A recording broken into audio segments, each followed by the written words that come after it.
सकते हो, ठीक है।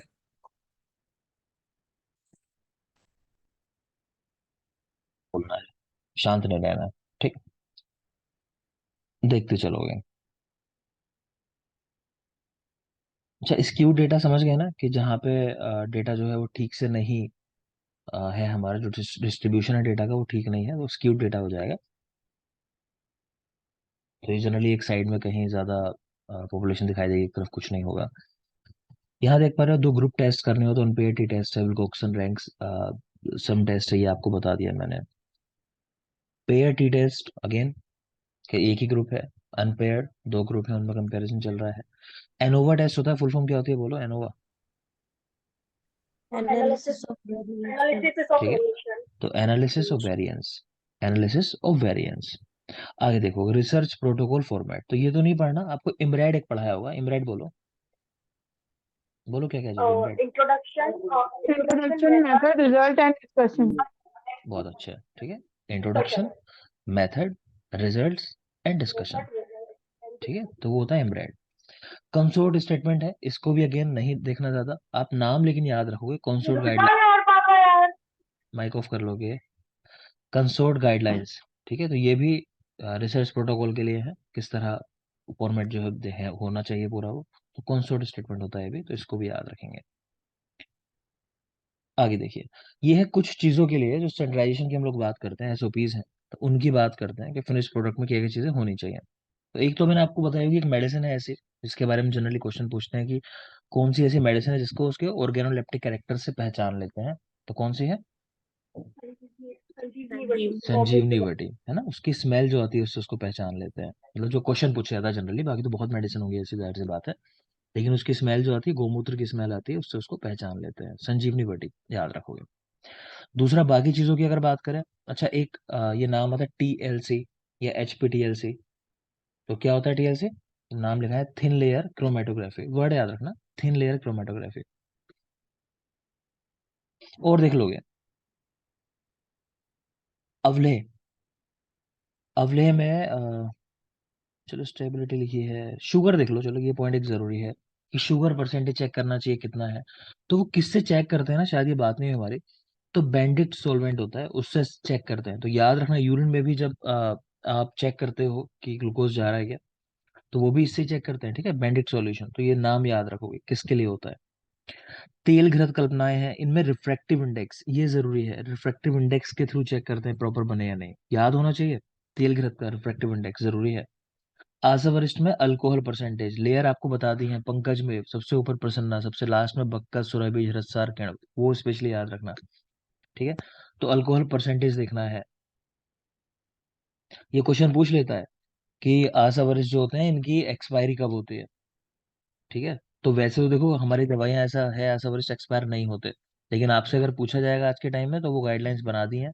तो कितने साल का है, 10 ईयर्स, याद रखना। अब 10 साल का है, वही पढ़ाऊंगा मैं आपको, एक छोटी सी पीडीएफ है, या तो वीडियो दे दूंगा उसको, या पढ़ा दूंगा अगर पढ़नी है वो भी। आगे चलिए, चूर्ण की बात करते हैं, किस चलनी से चूर्ण ज्यादा बेहतर बनेगा, तो चलनी का नंबर जो है, जो मैश नंबर है, वो जितना छोटा होगा, बोलो पाउडर क्या होगा, उतना ही मोटा होगा या बारीक होगा। नहीं, बारीक बारीक होगा। नहीं, छोटा होगा। मुस्कान ठीक बोल रही है।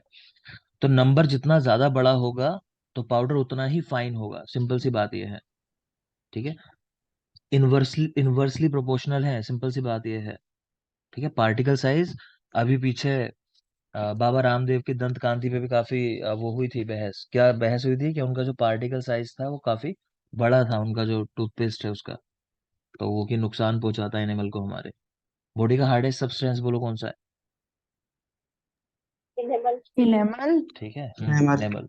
तो बेटा ये चीज याद रखोगे, चूर्ण में जो आपको मैंने कहा कि जितना स्मॉल नंबर होगा मैश नंबर, उतना ही मोटा पाउडर बनेगा, जितना ज्यादा होगा मैश नंबर, उतना ही फाइन पाउडर बनेगा, बारीक पाउडर बनेगा, तो ये चीज भी याद रखनी है। सीसीआरएस जो है, जितने भी इंडिया में गाइडलाइंस इस तरह की सीसीआरएस के थ्रू निकाली जाती है, हमारे रिसर्च की वो बॉडी है आयुर्वेद की, तो सिंपल सी बात है, ज्यादा कुछ जाना ही नहीं उसमें। In vitro in vivo studies होती है, इन विट्रो जो होती है वो मतलब इन ग्लास, तो कहने का मतलब आर्टिफिशियली। इन विवो जो है वो लिविंग बॉडीज में की जाती हैं। इसमें एक पो टेस्ट आपको बताया होगा शायद, उसका नाम यहाँ दूसरा कुछ लिखा हो, यहाँ लिखा ही नहीं है नाम। चाहो तो नाम लिख सकते हो। ये एनाल्जेसिक्स के लिए जो फ्रॉग रेट माइस पे टेस्ट करते हैं, इसको पॉ टेस्ट बोलते हैं। मतलब उनका पंजा जो होता है वो डुबो दिया जाता है वाटर के अंदर, और फिर लेवल जब बढ़ता है स्वेलिंग आने के बाद वाटर का, तो उससे पता लगाते हैं स्वेलिंग कितनी हुई, है ना। और ड्रग देने के बाद वो लेवल वापस रिड्यूस करता है तो कितना कम हो गया, तो इसको पॉ टेस्ट बोला जाता है वैसे। तो ये किस पे होता है, रेट के ऊपर और माइस के ऊपर हम लोग जो करते हैं, फ्रॉग रेट माइस के ऊपर। ठीक, तो याद रखना इस वाले को थोड़ा सा। आगे चले। ये सब मैं पढ़ा चुका हूँ, मैं फिर बता रहा हूँ। कोई कोई वर्ड ऐसा मान लो पढ़ाते हुए मुझे याद नहीं रहता, मेमोरी से बोलनी है कोई चीज, तो वो मैं बोल दे रहा हूँ। अदरवाइज आपका रिवीजन चल रहा है, सब मैं पढ़ा चुका हूँ ऑलरेडी। क्लियर। आगे देखिए। बेस्ट मेथड क्या होता है डेटा दिखाने का, बोलो। टेबुलेशन। टेबुलेशन, ठीक है, टेबल्स की फॉर्म में दिखाते हैं, वो सबसे बेस्ट मेथड होता है। आगे चलिए। ये वही सब डायग्राम दिए हुए हैं आपको, ऑलरेडी मैंने बता दिए हैं।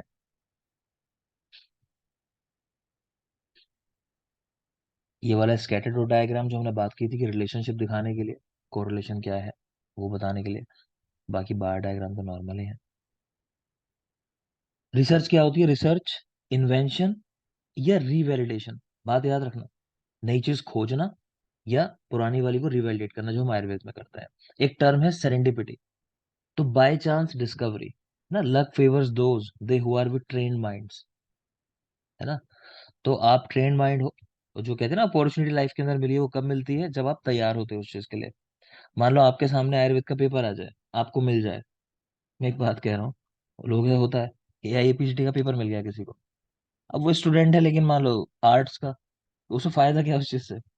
तो लक उसी को फेवर करेगा जो ट्रेंड माइंड है उस चीज के अंदर। आप जानते हो कि भाई आयुर्वेद का पेपर है, आप आयुर्वेद के स्टूडेंट हो, एग्जाम देना है, तो मतलब है, वरना कोई मतलब नहीं। तो वही सेरेंडिपिटी है कि आप तैयार थे लेकिन आपको पता नहीं था आप उस चीज के लिए तैयार हो, अचानक से वो खोज हो गई आपसे। ठीक। तो ये फिर एग्जाम्पल आता है किसका, पेनिसिलिन का। बोलो किसने खोज की, बस इतना बोल दो। अलेक्जेंडर। अलेक्जेंडर। अलेक्जेंडर ठीक है, फ्लेमिंग। अलेक्जेंडर फ्लेमिंग, तो याद रखेंगे। स्टडीज ऑब्जर्वेशनल होती है इंटरवेंशनल, बोलो जल्दी ऑब्जर्वेशनल। अरे सिर्फ ऑब्जर्वेशन, और इंटरवेंशनल जहाँ, इंटरवेंशनल जहाँ कोई ड्रग, ठीक है बेटा, जहाँ कोई ड्रग भी देते हो। एनिमल स्टडीज को क्या बोला जाता है, प्री क्लिनिकल स्टडीज। जो हमारी ह्यूमन पे स्टडीज होती है उनके पहले एनिमल्स के ऊपर करते हैं, उनको बोलते हैं प्री क्लिनिकल स्टडीज। डेटा दो टाइप का मेनली, क्वांटिटेटिव क्वालिटेटिव। अंतर क्या है, क्वालिटी बताओ, डेटा बेहतर कौन सा है पहले तो ये बताओ मुझे, किस डेटा को ज्यादा बेटर माना जाता है। ठीक है, तो क्वांटिटेटिव। क्वांटिटेटिव बेटा। ठीक है। तो क्वालिटेटिव डेटा वो होता है जिसको आप नाप नहीं सकते एग्जैक्ट, और क्वांटिटेटिव को आप नाप सकते हो बिल्कुल, है ना, उसकी यूनिट्स भी होती हैं।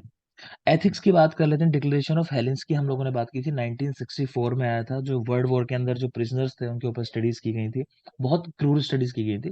तो तब ये डिक्लेरेशन ऑफ हेलेंस की आई थी कि भाई ऐसा है, युद्धबंदी जो होते हैं उनके ऊपर ये गंदी स्टडीज नहीं की जाएंगी कि उनकी जान चली जाए, इस तरह की चीजें।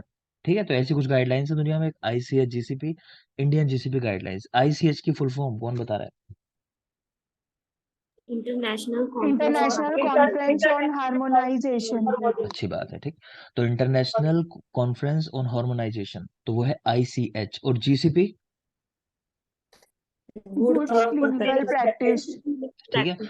तो गुड क्लिनिकल प्रैक्टिसेस, कि आप गुड क्लिनिकल प्रैक्टिस करोगे इंटरनेशनल कॉन्फ्रेंस ऑन हार्मोनाइजेशन, इसको फॉलो करते हुए कि हाँ किसी का नुकसान नहीं हो। ठीक है। इन्फॉर्म्ड कंसेंट ली जाती है, और वो पेशेंट की अपनी लैंग्वेज में होनी चाहिए स्टडी करने के पहले, जो पेशेंट की अपनी लैंग्वेज है। ठीक है। आगे चलिए। IEC, इंस्टीट्यूशनल एथिक्स कमेटी जो बनाई जाती है, इसमें लगभग 12 तक मेंबर है। मैंने कहा आपसे एग्जाम में सवाल जो पूछा गया था उसमें 12 आंसर लगवाया गया, तो हम तो 12 से 15 याद करते रहे हमेशा से। लेकिन जो एग्जाम में पूछ ले वो चीज जरूरी हो जाती है, तो 12 नंबर याद रखना कि 12 तक इसके मेंबर होते हैं। ठीक है। इसका चेयरपर्सन जो होता है वो सेम इंस्टीट्यूट का नहीं होगा, वो बाहर से रहता है। बाकी जो बॉडी होती है वो तो फॉर्म होती है, कोई बात नहीं, जो बेसिक कमेटी है। तो चेयरपर्सन लेकिन बाहर से होता है, इसको याद रखना। और हर फील्ड का व्यक्ति होता है, देखो इसके अंदर रटना नहीं है लेकिन समझ लेना, हर फील्ड से व्यक्ति है। इसी तरह एनिमल्स के लिए होती है एनिमल एथिक्स कमेटी। एक आपको संस्था बताई होगी, कौन बता पाएगा, जो एनिमल्स राइट्स के ऊपर काम करती है।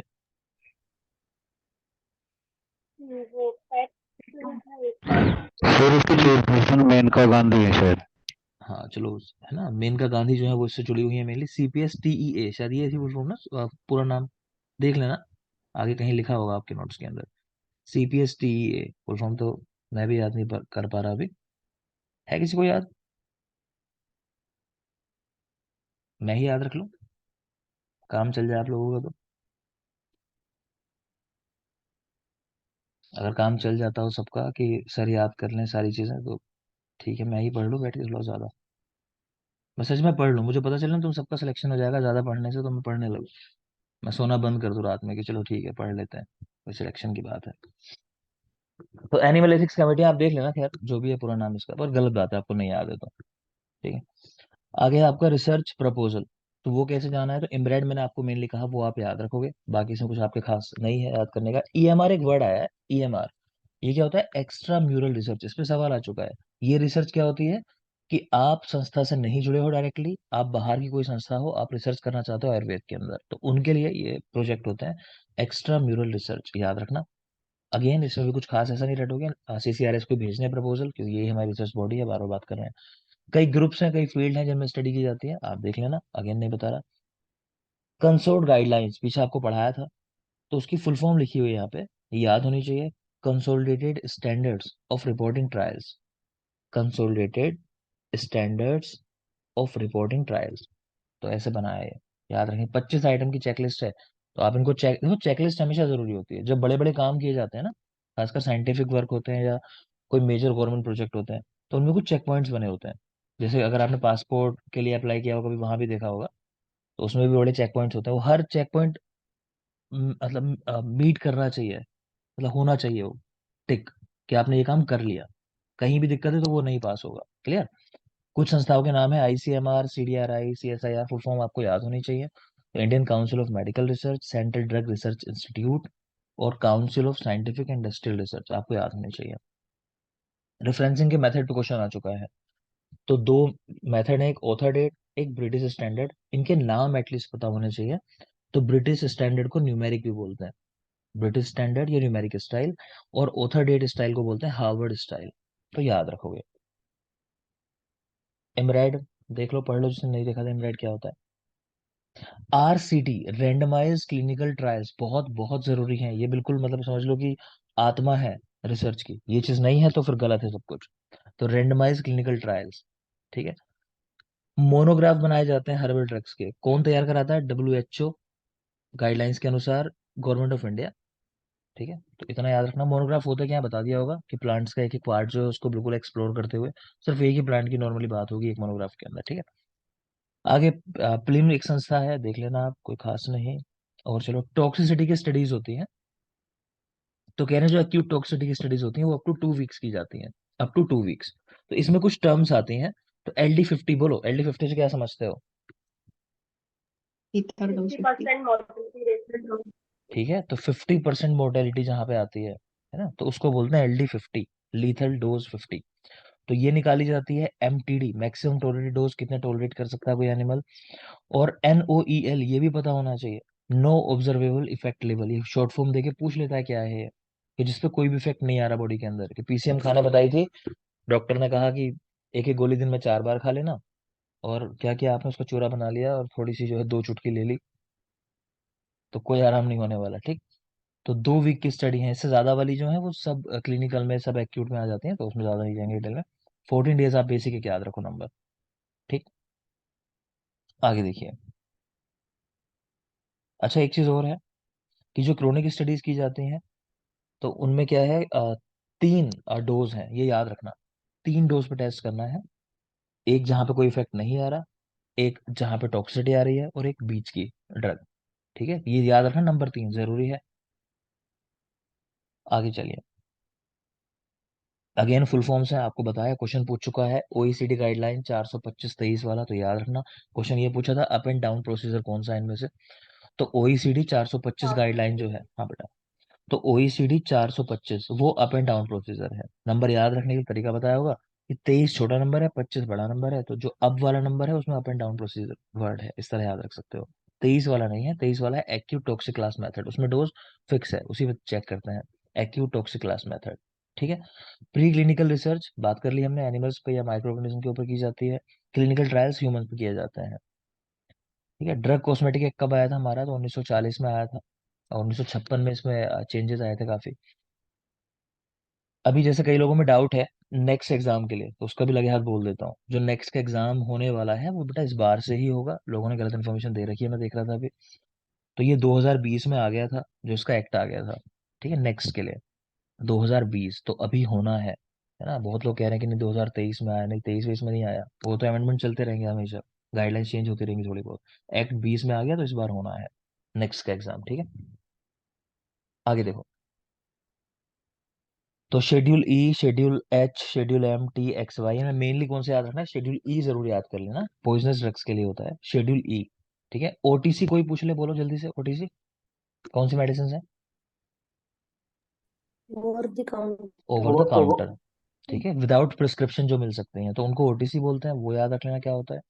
एक आपको बताया कि अगर पूछे आपसे कि जीएमपी के लिए कौन सा वाला शेड्यूल है, तो शेड्यूल टी और शेड्यूल एम दोनों के अंदर जीएमपी गाइडलाइंस ही है।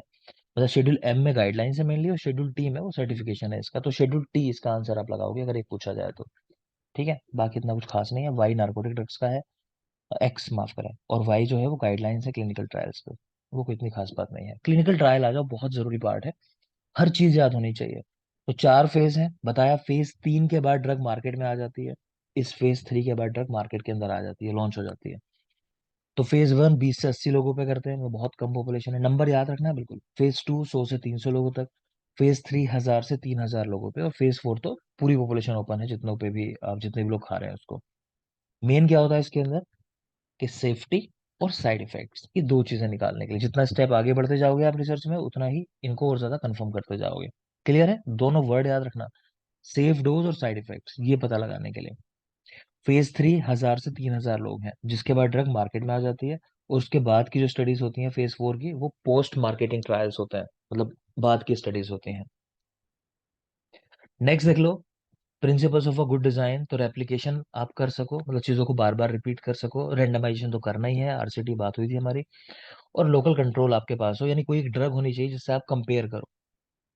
कंपेयर करके तो बोल पाओगे कौन सा ड्रग अच्छी है, तो कंपैरिजन के लिए एक लोकल कंट्रोल जरूर होना चाहिए।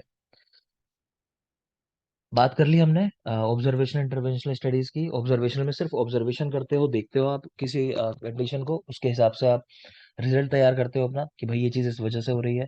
इंटरवेंशनल में आप साथ में ड्रग भी देते हो उसको ठीक करने के लिए। क्लियर? ऑब्जर्वेशनल स्टडीज में एक वर्ड आपको बताया होगा, कोहोर्ट। तो कोहोर्ट का मतलब क्या होता है? एक साथ। और इसका आपको मैंने मतलब बताया होगा, एग्जैक्ट मतलब बोलो, कौन बताएगा? Army person marching together. Outcome. ठीक है, तो आर्मी पर्सन मार्चिंग टुगेदर, एक साथ आर्मी की टुकड़ी है पूरी, वो एक साथ मार्च कर रही है, चल रही है। तो वो जो साउंड क्रिएट हो रहा है, तो रियल में मतलब ये है कि एक ब्रिज के ऊपर जा रहे हैं वो एक साथ, एक साथ पैर पटकते हैं ना वो लोग, देखा होगा कभी परेड वगैरह होती है, चलते हैं, तो उसकी वजह से वो पूरा ब्रिज जो कांपने लगता है, मतलब तो उससे ये साउंड आया कि उस कोहोर्ट इफेक्ट की वजह से वो चीज हो रही है। क्लियर? तो ये चीज भी याद रखना, सवाल इस पे भी आ चुका है कि इसका मतलब क्या है एग्जैक्ट। आगे देखोगे, cross over design, factorial design सब आपको बता दिए हैं। मैं मेन मेजर की बात करूंगा, जो मेजर चीजें मुझे जरूरी लगती है। तो एक है बेटा ब्लैक ब्लैक बॉक्स डिजाइन, तो आपको कहा आयुर्वेद के लिए कौन सी चीज कौन सी स्टडी का डिजाइन होना चाहिए, तो ब्लैक बॉक्स डिजाइन। ये क्या होता है? मॉनिटर आउटकम, मेन बात है आउटकम देखना है टोटल प्रोसेसेस का, वमन विरेचन, लाइफ स्टाइल कंट्रोल, कि आपने कोई ड्रग दी है तो ओवरऑल इम्पैक्ट क्या आता है उसका, तो उसको बोला जाता है ब्लैक बॉक्स डिजाइन। इंडिविजुअल किसी एक प्रोसेस की हम बात नहीं करेंगे, हो सकता है अब मान लो डायबिटीज का पेशेंट है, और बीच में आपने उसको स्नेहन भी कराया होगा, है ना, चिकित्सा के एंड में संतर्पण भी कराते हैं हम लोग, मेरी बात समझ रहे हो? उसके आप पढ़ोगे क्या क्या चीजें कराई जाती हैं। तो मान लो स्नेहन के बाद आप किसी का चेक करने लगो शुगर लेवल कितना, तो हो सकता है बढ़ा हुआ मिले, कोई कह देगा भाई आयुर्वेद की ये चीज तो बेकार है, तो हमें वो देखना ही नहीं है, है ना, हमारा सिस्टम थोड़ा अलग है। वो कहता है ओवरऑल इम्पैक्ट देखना है लास्ट में जाके क्या हुआ, तो उसके लिए है ब्लैक बॉक्स डिजाइन। एक है एथनोग्राफिक स्टडीज, इस पे भी सवाल आ चुका है। तो कोई रिमोट कह लो एरिया के अंदर कोई रहता है, या कोई खास कम्युनिटी है, वो ऐसा क्या खाती है पीती है, या क्या उनका लाइफ स्टाइल है जिसकी वजह से उनको बीमारियां नहीं हो रही हैं या कुछ नहीं हो रहा है, तो वो चीजें जो स्टडी की जाती हैं किसी ग्रुप के अंदर, ऐसे एथनोग्राफिक स्टडीज बोलते हैं उनको, है ना। इसीलिए गवर्नमेंट भी क्या करती है, सपोर्ट करती है। ऐसे कुछ ग्रुप्स हैं जो दुनिया से कटे हुए हैं, तो गवर्नमेंट ये कोशिश नहीं करती कि उनको बढ़ावा दिया जाए, कि वहां पे सवारियां चला दो, ट्रांसपोर्ट कर दो। क्यों लोग कहते हैं कि पहाड़ों पे ये चीजें नहीं होनी चाहिए, इतना पॉपुलेशन है ना, कि अब वहां इतना डेवलपमेंट मत करो। सब जगह दिक्कतें आ रही है, नैनीताल में देख लो आप, क्या क्या हुआ पीछे अभी था कि लोड बहुत बढ़ गया है, ठीक है। या फिर सेंटिनल्स की हम बार बार बात करते हैं, कि वहां पे भी हम लोग नहीं कर रहे हैं, कि ह्यूमंस को गवर्नमेंट चाहे तो आज ही आर्मी डिप्लॉय कर दे, वहां सब कुछ खत्म कर दे, नॉर्मल बाकी देश की तरह कर दे, लेकिन नहीं करते, क्योंकि कई डिजीज ऐसी हैं कि उसका ट्रीटमेंट फिर वहीं से मिलता है। क्लियर है? आगे देखो, तो एथनोग्राफिक स्टडीज होती हैं ये। आगे चलिए, प्रोस्पेक्टिव रिट्रोस्पेक्टिव। तो प्रोस्पेक्टिव कि फ्यूचर में क्या क्या हो रहा है, समय के साथ आगे बढ़ रहे हो, स्टडी कर रहे हो। रिट्रोस्पेक्टिव, पास्ट में जाके स्टडी कर रहे हो क्या क्या हुआ। ब्लाइंडिंग, जल्दी से बोल दो, ब्लाइंड का मतलब क्या होता है, कौन बताएगा, जल्दी बोलो। जिसमें किसी को कुछ पता ना चले, मतलब तो जिसमें किसी को कुछ नहीं पता है। एक दो तीन ठीक है ना, क्लियर, एक दो तीन के ठीक है, बेसिस समझ गए आप लोग। तो बेटा ब्लाइंडिंग होती है, तो ब्लाइंडिंग जितने ज्यादा लेवल पे होती है स्टडी उतना बेहतर होती है, ठीक। दूसरी होती है ओपन लेबल, तो उसमें पता होता है कि क्या ड्रग दे रहे हो पेशेंट को, ठीक, तो वहां बायस होने की संभावना है। और ये होती है ब्लाइंडिंग स्टडीज, जैसे single double triple blind. Single blind में पेशेंट को नहीं पता होगा क्या ड्रग मिल रही है, डबल ब्लाइंड डॉक्टर पेशेंट दोनों को नहीं पता है, और ट्रिपल ब्लाइंड जो आपकी भी अथॉरिटी है ऊपर उसको भी नहीं पता है, मान लो, ठीक है। तो ये ट्रिपल ब्लाइंड स्टडीज हो गई। और जीरो ब्लाइंड या ओपन लेबल की सबको पता होता है क्या चल रहा है। रैंडमाइजेशन की बात करें, पहली स्टडी जो की थी रैंडमाइजेशन की वो की थी एबी हिल ने, इनका नाम याद होना चाहिए, बहुत जरूरी चीज है क्योंकि ये, ठीक है। तो अच्छी स्टडी हो उसके लिए मेजर ब्रेक थ्रू है जो एबी हिल ने किया कि रैंडमाइजेशन कर दो, तो बायस होने की संभावना कम से कम हो गई, तो याद रखोगे रैंडमाइजेशन बाय एबी हिल। एरर्स आ जाते हैं क्या, लोग गलतियां करते हैं।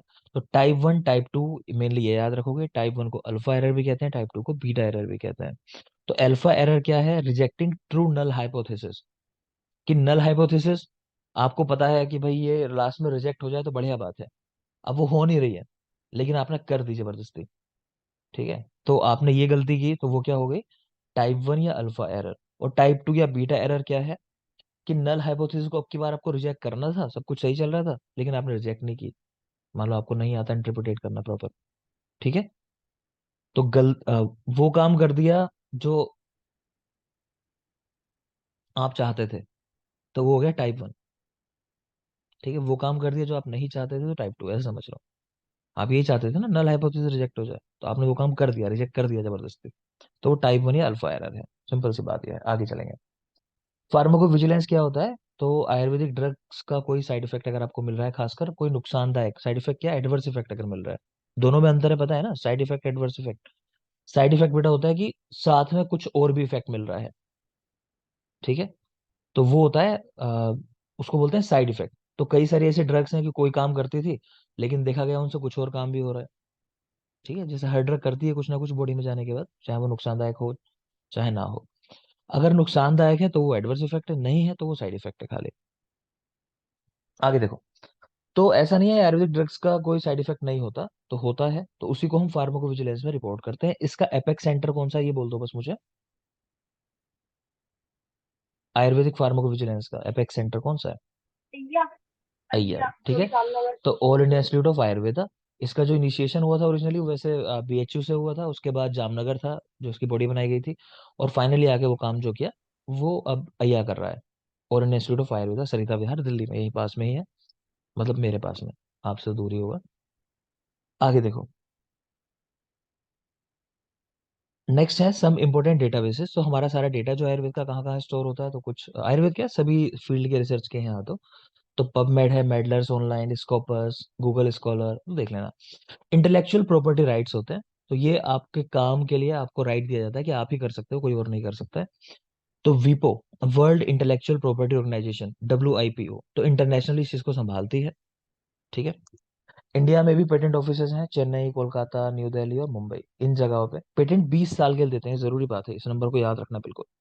पेटेंट 20 साल का मिलता है, उसके बाद गवर्नमेंट जो होती है पब्लिक इंटरेस्ट में उसको ओपन कर सकती है, जनरली ओपन कर देते हैं, ठीक है, 20 ईयर्स के बाद।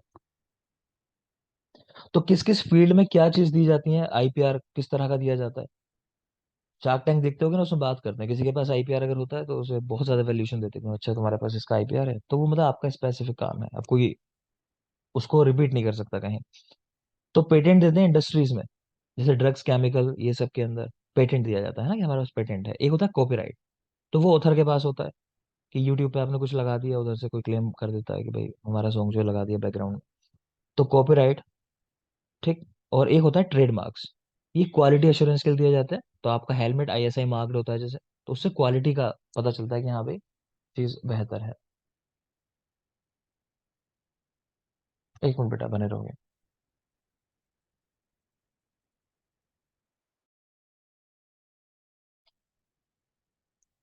हाँ बेटा, तो आगे देख रहे हो, तो पेटेंट इंडस्ट्रीज में दिया जाता है, कॉपीराइट ऑथर को दिया जाता है, और ट्रेडमार्क्स ये क्वालिटी एश्योरेंस को बताने वाले होते हैं। TKDL एक नाम यहाँ देख पा रहे हो, ट्रेडिशनल नॉलेज डिजिटल लाइब्रेरी, इसकी फुल फॉर्म है TKDL।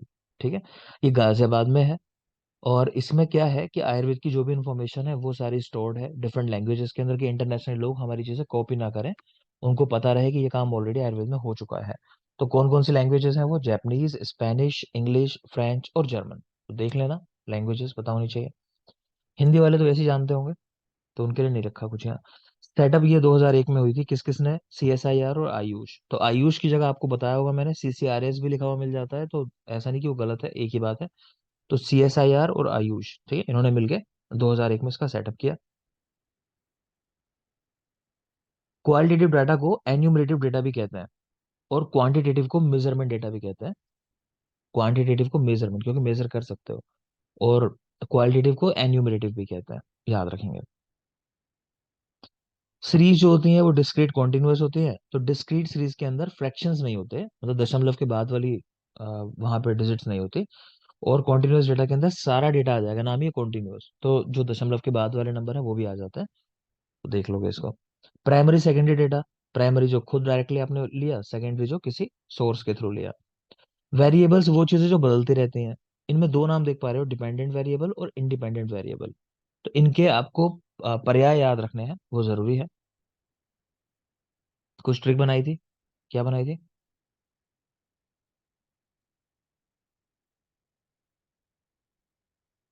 दीपेंद्र ने दीपेंद्र ने एक्सपेरिमेंट का रेस्पॉन्स मेजर किया, इस तरह करके हमने याद किया था ना कुछ। तो दीपेंद्र या इंडिपेंडेंट, एक्सपेरिमेंट का रेस्पॉन्स मेजर किया, मतलब नापा कि एक्सपेरिमेंट से क्या हो रहा है। तो एक्सपेरिमेंटल रेस्पॉन्स या मेजर्ड कहते हैं इसको। बाकी सारे नाम जो है वो इंडिपेंडेंट के हैं, प्रेडिक्टर हो, एक्सप्लेनेटरी हो या कंट्रोल्ड हो। अगर नहीं बताया मैंने आपको पहले, तो हल्का समझा दे रहा हूँ तो समझ लो। देखो, डिपेंडेंट का मतलब ये है कि चीज पहले से ही तय है।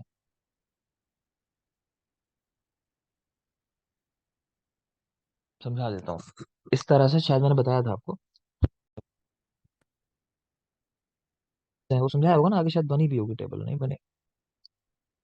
कि मान लो 3 सब्जेक्ट हैं, और बच्चे के नंबर जो है उनके अंदर ऐसे आए हैं, 3 सब्जेक्ट के अंदर 100, 70 दूसरे सब्जेक्ट में, तीसरे सब्जेक्ट में क्या है वो नहीं पता है। टोटल लिखे हुए मान लो कि 240 टोटल मार्क्स आए उसके 3 सब्जेक्ट में। सब्जेक्ट 1, सब्जेक्ट 2, सब्जेक्ट 3, थ्री के आपको पता नहीं है। तो यहाँ ये थर्ड वाले के जो नंबर है ना, वो डिपेंड करेंगे फर्स्ट और सेकंड के नंबर के ऊपर। मेरी बात समझ में आ रही है? अब यहाँ कितने हैं, चलो आप बताओ, थर्ड में कितने मार्क्स है उसके? समझ में आ रही है ना बात? तो थर्ड में 70 मार्क्स आए, ये पता चलता है इससे हमें। अगर मैं चेंज कर दूं ऊपर वाले नंबर, 70 की जगह 60 कर दूं, तो अब ये कितने हो जाएंगे? 80 हो जाएंगे, है ना? हाँ, तो मतलब ये है कि ये जो है बदलता रहेगा। ये डिपेंड किस पे कर रहा है? दूसरे नंबर से डिपेंड कर रहा है, ऊपर वाले दोनों नंबर जो है उन पे डिपेंड कर रहा है, बदलता रहेगा। ठीक है, वो फिक्स है पहले से। तो यही मतलब है डिपेंडेंट डिपेंडेंट का, कुछ इसमें डिटेल में नहीं जाना है, सिंपल समझ लोगे बस। वेरिएबल्स हमने देखे, इसमें भी कुछ खास ऐसा है नहीं।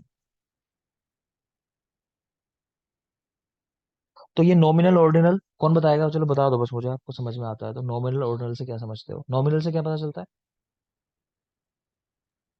जो मतलब काउंटिंग करते हैं वाली। मतलब कि एक खास ग्रुप को बताने के लिए, है ना, जैसे टीम इंडिया है, तो हम जब कहते हैं कि ब्लू कलर के साथ जोड़ा जाता है ना टीम इंडिया को। पाकिस्तान है, ग्रीन के साथ जोड़ देते हैं, कि मान लो ग्रीन कलर वाले जो है पाकिस्तानी है ना, उधर, और ये ब्लू कलर वाली इंडिया की टीम है। तो इस तरह करके ये सिर्फ कलर को आइडेंटिफायर की तरह यूज किया, तो मेनली वर्ड याद रखना, आइडेंटिफायर। बार बार आपसे कहता हूँ, लोग एक बात सुनना चाहते हैं कुछ खास, जब कोई सवाल पूछता है, तो यहाँ पूछने का मतलब है आइडेंटिफायर, वो ये वर्ड सुनना चाहते हैं। और ऑर्डिनल क्या है? कि उनको रैंक में लगा देना, है ना, क्लास में कौन फर्स्ट आया, सेकंड आया, उस तरह करके। आगे चलिए, ये वेरिएबिलिटी है। तो कुछ वेरिएबिलिटी ऐसी होती है उनको आप कंट्रोल नहीं कर सकते, वो होती है बायोलॉजिकल वेरिएबिलिटीज। तो ये बदलती रहती है, याद रखना। बायोलॉजिकल वेरिएबिलिटी आप कंट्रोल नहीं कर सकते, किसी का वेट, सोना, उठना, ठीक है, सांस लेना, तो ये नहीं कंट्रोल कर पाओगे।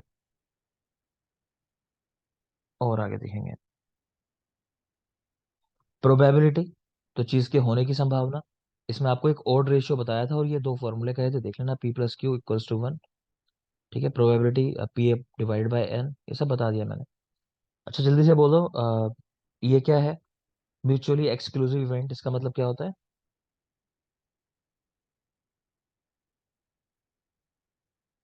मतलब अगर जैसे सर कोई भी इवेंट हो गया, मतलब जैसे एक चीज हो गई तो उसके ना, मतलब जैसे सर फॉर एग्जांपल अगर मेरा सिलेक्शन हो गया तो उसके ना होने के चांसेस जीरो हो जाएंगे। क्लियर? तो हम्म। जहां पे एक इवेंट होने के बाद दूसरे इवेंट होने की संभावना खत्म हो जाए, तो जैसे मैंने सिक्का उछाला, एक बार आपसे पूछा बोलो हेड आएगा या टेल, आपने कहा हेड, आ गया मान लो टेल। तो अब ये नहीं कि आप मुंह बना के खड़े रहो कि दोबारा उछालेगा ये आदमी, अब की बार मेरा आ जाएगा, मैं तो नहीं उछाल रहा। बात खत्म हो गई। एक बार उछलना था, वो उछल गया। मैच में होता है ना कि एक बार सिक्का उछाला, हेड आया टेल आया, बात खत्म। ऐसा नहीं होता दूसरा कैप्टन वेट करता रहे कि भाई मेरा सिक्का उछालेगा एक और बार शायद मेरा आ जाए। तो वो ऐसा नहीं होता, ठीक? तो उसी को बोलते हैं म्यूचुअली एक्सक्लूसिव इवेंट। याद रखना, पूछा जा चुका है, ये पता होना चाहिए। ओड्स क्या होता है? सक्सेसफुल टू अनसक्सेसफुल, बात खत्म। कोई चीज आपने 6 बार की, 5 बार आप सफल हो गए, एक बार असफल हुए, एक बार नहीं हुई वो चीज, तो ओड हो गया 5-1। मेरी बात समझ में आ गई? Successful to yes unsuccessful sir. के रेशियो उस तरह से बोलते हैं इसको, जितनी बार सफल हुए उसके कंपेरिजन जितनी बार सफल नहीं हो रहे, मतलब एक के रेफरेंस में, कि 5 बार सफल होते हैं तो एक बार असफल होते हैं, ऐसा करके। तो 5-1 है ओड्स, जैसे यहाँ लिखा है एग्जाम्पल में, 4-1 भी हो सकता था, कुछ भी हो सकता था। प्रोबेबिलिटी, सब्जेक्टिव, रिलेटिव, प्रायोरी, इसको आपको पता होना चाहिए। सब्जेक्टिव पर्सनल बिलीफ है, मैंने कहा कि मैं भगवान को मानता हूँ, मतलब मैं हनुमान जी को मानता हूँ, कोई और शिवशंकर भगवान को मानता होगा, है ना, कोई मान लो अल्लाह को मानता है, कोई ईसा मसीह को मानता है, तो वो सब्जेक्टिव है, हम सबका अपना अपना बिलीफ है। दूसरा है रिलेटिव, जो फैक्ट्स के ऊपर डिपेंड करता है। जैसे हम लोग बात करते हैं सक्सेस रेट किसी सर्जरी का, जो यहाँ लिखा हुआ है, तो वो क्या है? रिलेटिव, के फैक्ट्स के ऊपर डिपेंड है, आपने देखा है। और एक होता है प्रायोरी, जो चीजें पहले से ही तय होती हैं। जैसे अगर मैं सिक्का आसमान में उछालूं, तो हेड और टेल आने की संभावना दोनों की 50-50% है, पहले से ही तय है। बात समझ में आ रही है? वो प्रायोरी होती है, पहले से ही तय है, 50% हेड का, 50% टेल का। आगे चलिए, ये कुछ लॉ है इसके, आप कमेंट में देखना चाहो तो एक ट्रिक भी लिखिए, बैम। ठीक है, additional law of probability, multiplication और binomial law of probability, maximum नाम अगर जानना चाहो तो। नॉर्मल प्रोबेबिलिटी कर्व की मेन बात आपको बताइए, उतना ध्यान रखना, बेल शेप्ड होगा। ठीक है, बेल शेप्ड, और कभी भी बेस को टच नहीं करेगा, कुछ ऑब्जर्वेशन हमेशा बाहर रहेंगे। ठीक है, प्लस जो मैक्सिमम कंसेंट्रेशन होगा वो मिड लाइन पे होगा, यानी कि एवरेज के पास होगा, इतना बस याद रखना, काफी है। प्लस 68%, 95%, 99%, ये कहाँ पर दिखते हैं इस कर्व के अंदर? तो ±1 SD, तो 68% ऑब्जर्वेशन कवर हो जाएंगे। ±2 SD में 95%, ±3 SD के अंदर 99%, इसको याद रखोगे। एक होता है पॉइजन डिस्ट्रीब्यूशन, ये बिल्कुल याद रखना। ऐसी बात बोल देना जो हो ही ना सके, तो जैसे डेथ बाय ड्रिंकिंग वाटर हम लोगों ने उदाहरण देखा था। ठीक है, जीरो प्रोबेबिलिटी जिस चीज की हो, तो वो पॉइजन डिस्ट्रीब्यूशन है। ये सब बात हो गई नॉन पैरामीट्रिक पैरामीट्रिक टेस्ट वाली भी। पैरामीट्रिक जहां पैरामीटर लगाए जा सके, नॉन पैरामीट्रिक जहां पैरामीटर ना लगाए जा सके। ठीक है, जोन ऑफ एक्सेप्टेंस क्या होता है कर्व के अंदर? हाँ, तो हम बात करते हैं ±2 SD, या फिर ±1.96 SE, एक ही बात है लगभग, 1.962, है ना? तो ±2 SD आप करके याद रखना। आगे चलिए,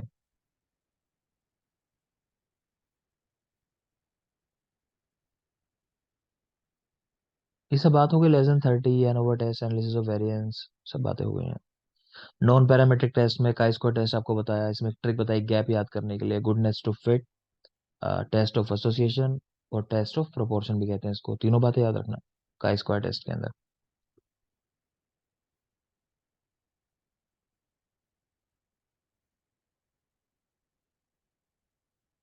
ये सैम्पलिंग मेथड लिखा है लास्ट में, देख लो, स्ट्रेटिफाइड सैम्पलिंग और क्लस्टर सैम्पलिंग। तो जो आपसे मैंने सवाल किया था कि दोनों में से कौन सा मेथड ज्यादा बेहतर है, भाई जिसमें मेहनत लगेगी वो बेहतर है। मेहनत किस में लगने वाली है? स्ट्रेटिफाइड के अंदर लगने वाली है, आपको करना पड़ेगा काम बैठ के। ठीक है, तो non homogeneous population, population divided into homogeneous groups, तो आप बांट रहे हो उसको होमोजेनस ग्रुप्स के अंदर या स्ट्रेटा के अंदर, तो आप काम कर रहे हो। और क्लस्टर सैम्पलिंग क्या होती है? पॉपुलेशन डिवाइडेड इनटू यूनिट्स या elements, group of elements are called clusters, use to monitor vaccination programmes. तो वैक्सीनेशन का सिंपल सोच के देख लो बस, कि उसमें सरकार ऐसा नहीं करती कि बना दिया आप लोगों को इस तरह से कि भाई ये वाले लोग जो इनको ज्यादा जरूरत है इनको नहीं है जरूरत, इस तरह वाली बात। गवर्नमेंट तो यूनिफॉर्म शुरू करती है सब कुछ, तो वो क्लस्टर सैम्पलिंग मेथड होता है, ठीक। तो बस ये मेरे ख्याल से लास्ट था, तो खत्म हो गया आपका। दोनों चीजें आपने एक बार आज पूरी पढ़ ली। जितना पढ़ा है मैं फिर कह रहा हूँ, ये एक्स्ट्रा पढ़ा है और काफी एक्स्ट्रा पढ़ा है, आपको इतने की भी जरूरत है नहीं। मेरे ख्याल से आपके लिए तो उतना ही बहुत था, मेन मीडियन मोड उतना जानना, और ये टी टेस्ट और काई स्क्वायर टेस्ट, बस इतना बेसिक चीजें, ठीक है ना। और बहुत पूछ लिया तो वही ऑर्डिनल डेटा, नॉमिनल डेटा जो आपको बताया, क्वालिटेटिव क्वांटिटेटिव, मतलब बहुत बेसिक चीजें, टीकेडीएल, तो ये कुछ चीजें हैं। और एक वो क्लिनिकल ट्रायल्स, इतना, शायद ये लास्ट है, उससे ज्यादा आपको नहीं चाहिए होता है। मगर फिर भी एक बार हमने आज सारा दोबारा से देख लिया, कुछ नहीं बचा होगा तो सब कुछ खत्म हुआ आपका। आज की क्लास इतनी ही रखेंगे, संडे है तो ये संडे हम फ्री रखते हैं, पढ़ना वढ़ना इसमें नहीं करना ज्यादा। तो अब आराम से मजे करो, हैप्पी संडे। टाइम खत्म हुआ, डिस्कशन भी अब कुछ नहीं हो पाएगा, पूरा टाइम फिनिश हो चुका है, ठीक। कुछ भी डिस्कशन हो तो कल कर लेना, ग्रुप में पूछ लो, तो क्वेश्चन डाल लो, ठीक है। थैंक यू, इतना ही रखते हैं आज के लिए, कल मिलेंगे।